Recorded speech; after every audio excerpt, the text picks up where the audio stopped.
Good morning, everybody, and welcome back to another episode of Hive in Session. As always, I'm your host, Ben, and I'm really pleased to be joined by our Head of People Science, Jen Southern, today. Jen, how's it going? It's going good, Ben. Thank you. Thank you. Thank you for coming on. And this feels like a bit of almost like a bit of a back to basics for us in a way, Jen, but it's a topic that we haven't talked about on the show before. And it's a topic that certainly I don't see a lot of practitioners and kind of leaders discussing at the moment. And that's the baseline survey, right? So how come we're talking about that today? The dreaded baseline survey. Yeah, I think what's probably happened over the last few years as we've been talking about moving away from baseline surveys, that we've kind of lost sight a little bit of the benefit of a baseline survey. And I know in particular in the last year, we've certainly seen some decline in people wanting to go out there with a full baseline survey, and we've seen a lot more of an increase for obvious reasons around pulse surveying, which is a fantastic tool, and we absolutely love it, and we're massive advocates of it. And any way to collect employee voice at Hive, we are well and truly behind. But I think it's worthwhile just retouching on what are some of the pros of actually having a baseline survey, and that's what I think would be good for our audience to hear today. Yeah, absolutely. And I think that, maybe a lot of people when they talk about the baseline survey, I'm kind of quite, as I'm sure you will be as well, Jen, quite sensitive to the fact that, like language in this space tends to change, but it kind of means the same thing and stuff like that. So just, for maybe people who are like new to this kind of thing or haven't come across this type of thing before, like we're talking about the kind of thing that would form the traditional like engagement survey, aren't we? We are, exactly. And I think that's sometimes what can be a little bit off-putting for people, because we've all been through some really large baseline engagement surveys in the past that can constitute 60, 90 questions, depending on what engagement surveys you've run previously. They can be quite large and create a huge spike in workload for HR practitioners and the rest of the business as well. And I think sometimes there's a bit of confusion over why I would want to do that when I could maybe do several pulse surveys and shorter snapshots about employee experience. But yeah, we are talking about the traditional engagement survey, really. I think, you brought that point that you made at the end there, like drill down into specific areas of the employee experience. Now, that's been the focus for the last 18 months, hasn't it? Right. Everything's been, everybody's been through, it's almost a cliche to talk about it. Like everybody's been through such a, dramatic period of change. 1 month to the next was ever so different. And therefore it kind of made sense to have these, and, and going forward, of course, it still makes sense, but to have these kind of more frequent, kind of shorter, snappier little, okay, how's your well-being right now? What are we like from a D&I perspective? What does return to work look like? Like we need to know this information now because it's a little bit more business critical. But it almost feels, certainly in conversations that I've had, and you'll be able to kind of back this up or indeed completely refute it, that, whilst I suppose normality is still a bit of a word that people are afraid to say, it's like, I think probably we're hoping that there's going to be a greater period of like homeostasis now. So it kind of feels like it could be a good time to really get the wider feelers out and look to kind of, I was going to say kind of like re-understand what your business looks like, right? Because in the same way that we're not the same people coming out of this, hopefully for the better as we were going in, it's totally logical to think that that would then mean that the business that went into the pandemic isn't the same that's come out of it. Yeah, exactly. So a few points there I think you've touched on, which are really, really important. I think one of the key things that I'm not here to say is that we've been doing things wrong for the past year, because we absolutely haven't. We've pivoted on what we've needed to pivot on, and we've spent some time digging into employee experience, and we're huge advocates of focusing on employee experience. And typically, our surveys are actually about capturing employee experience, and engagement is the output of a great employee experience. So we're not just here to sort of measure and say, how well you're doing as an organization. This is about actually impacting employee experience. and making working lives better for everybody.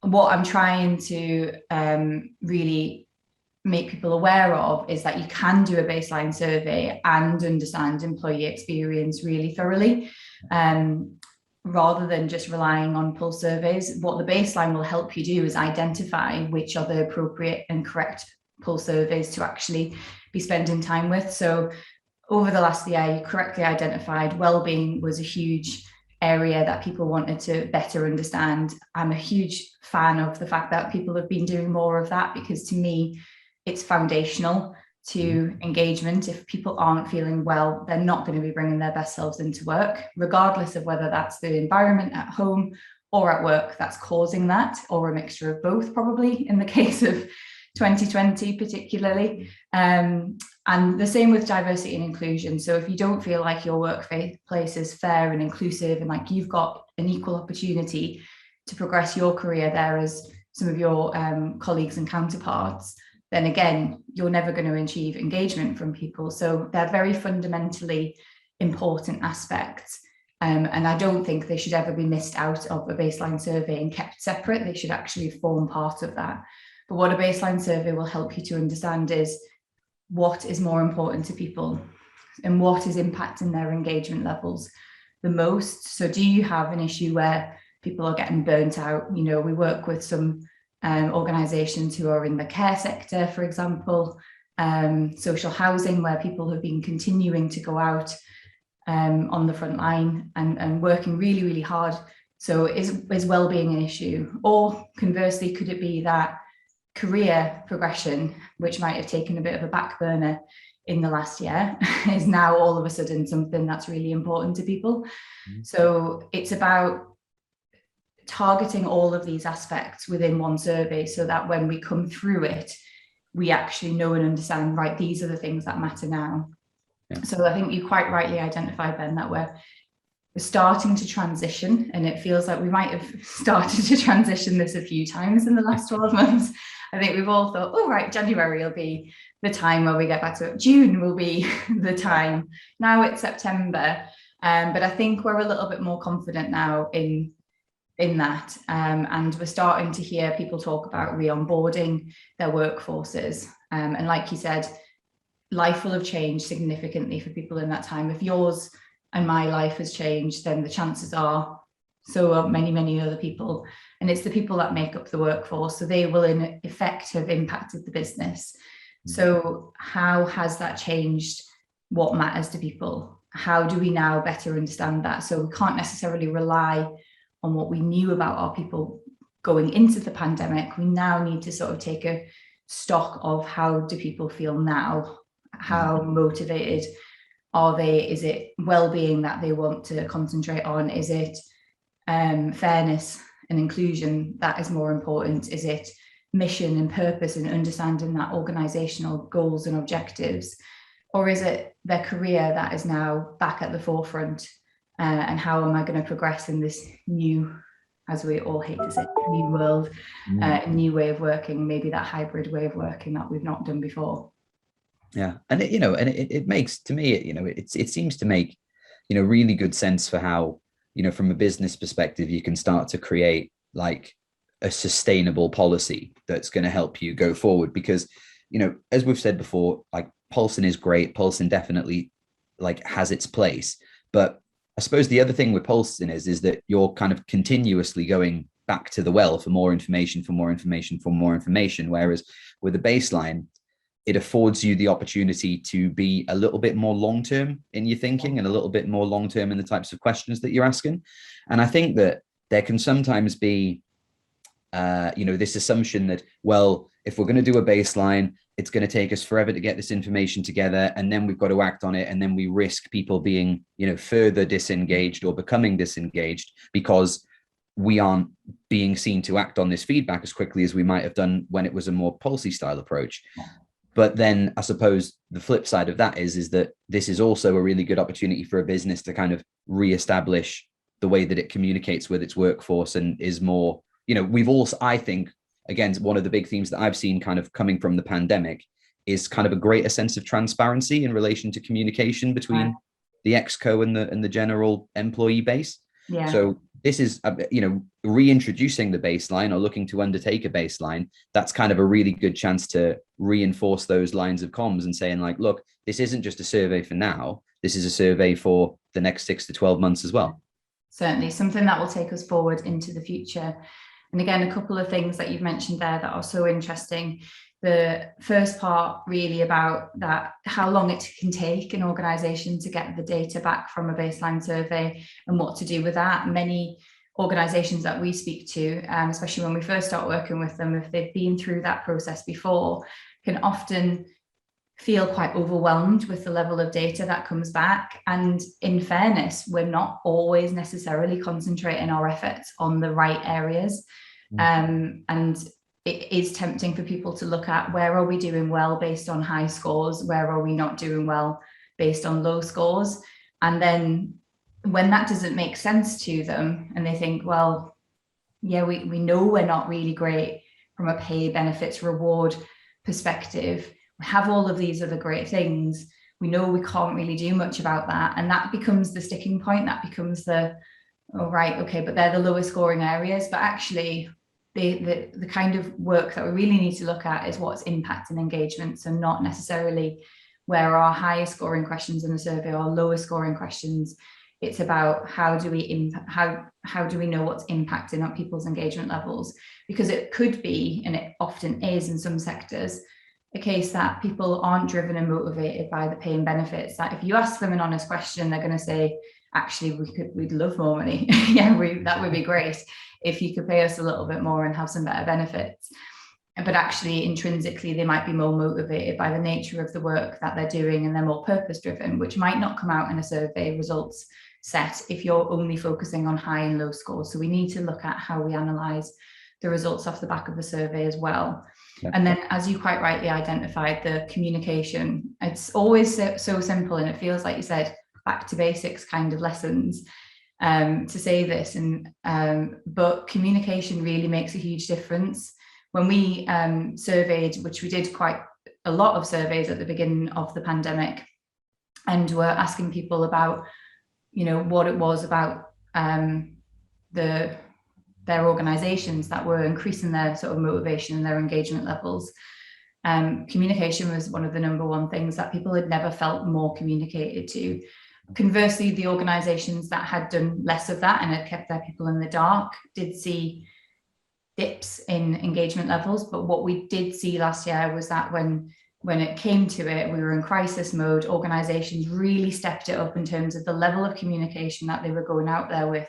And we saw a huge rise in participation in surveys, people wanting to share their voice, and people actually being listened to and heard, and communication going up. So the proof's in the pudding now. We know that if we were to just continue to replicate how we behaved when we were in that kind of crisis mode, and we were to do that always, it won't just be people like me saying, improve your communication and it'll improve your engagement. We've actually seen that does correlate now, and it does hold true. Yeah, absolutely. And I think that, it doesn't necessarily have to be, this idea of a crisis, this kind of spirit of the Blitz, this, let's everybody unite in the face of, oh, look, it's Godzilla, let's all be a team again. It's like you can create that atmosphere, as you're saying there, Jen, simply by making people feel like they're included towards the common goal. And the common goal doesn't necessarily need to be surviving the pandemic as a business. The common goal can just be, and this is going to sound really corny, but, creating a better work environment, creating a more appropriate work environment, creating a more like present, work environment. So it's, we bang this drum a lot, but the comms side of it is really important to things like this. I'm aware. Sorry, I was going to say our old friend Simon Sinek comes back in here, doesn't he? Where we, it is, what is your why, and has that changed? And how have you re-communicated what your why is? And is it something that people can get behind? Is it purpose driven? We know that that's something that not only the current workforce, but certainly the future workforce are going to be far more behind than anything else that you can put in front of them. That people want to work somewhere where they feel intrinsically motivated to work, where they feel like they can be passionate about the purpose. And have you reestablished what that is, if that's changed as a result of the pandemic? And conversely, the opportunity as an organization to understand all the individual whys, or as many Yeah. individual whys inside your business, because, like, people are, for one reason or another, kind of transitioning out of one type of company and into another.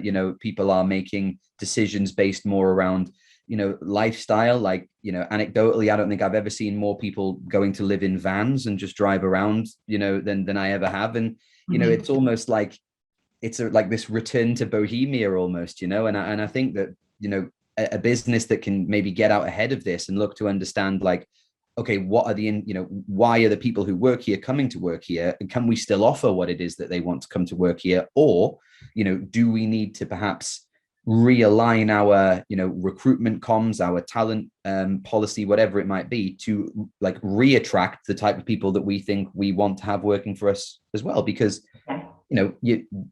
a relationship with a business is a relationship, and relationships change, people mature and people develop, and things can happen, and it's important to, I suppose, forewarned is forearmed, right? Exactly. And you so nailed it before, where you said it's not just about the organization knowing what their purpose now is, but understanding what their people's purpose now is. And actually, you're quite right, that it's a huge challenge for HR practitioners at the moment, for some organizations, where they are losing people, they're losing talent, people are leaving, and we're not quite sure why. And this is, and by contrast, they're not necessarily attracting talent in the same pace that potentially they're losing. I'm not sure they're all going off to live in vans. I think things like that. But we've always known that the pandemic was going to shift the way that we think about work, and people are holding organizations to account on that now, and that we do know people will vote with their feet if they're hearing noises that their organization isn't pivoting and listening to the demands of the workforce. But it works both ways, like you said. So actually, have we as organizations established this is the type of workforce that we're out there to attract? This is the kind of organization that we are, because there will be plenty of people who will want to work in that organization that will really be attractive to. There's loads of people who don't want to continue to work from home, or don't want that mixed life. There are still people out there who want to be in the office full time. And if that's your honest, offering, then that's okay. You just need to make sure that, do we now still attract the right type of people? And if you're not, then do expect that there will be people in your workforce who are like, well, actually, I've loved working from home in the last 12 or so months, and I want to continue to do that more. Or I haven't felt as involved in this organization as I wanted to. I don't feel as connected to my colleagues anymore. And we haven't changed that culture of having a hybrid workforce. Therefore, expect that people might leave, but that's okay, as long as you can say, well, this is what our culture is. Have you kind of re-established that and redefined that for the prospect of re-onboarding people? 100%, totally agree with all that. I am conscious of time, Jen, but yeah. I guess, so if I can kind of maybe sum up, and then you can throw a couple of other ones if there are some more. So I guess kind of what we're saying as it relates to kind of baselines and kind of things that you need to know, it's almost a case of, it's totally fine to zoom out from having been so zoomed in, because we know that this is just going to help us to zoom back in again. Whilst the baseline survey is a bit more of a spike in data, with a bit more of a managed comms and kind of just helping to manage expectations from inside your organization. It needn't be this kind of race against the clock to get results done necessarily. And I mean, you touched on it a little bit earlier about, like, look, we've maybe been a little bit jaded by, 60, 80, 90 question survey.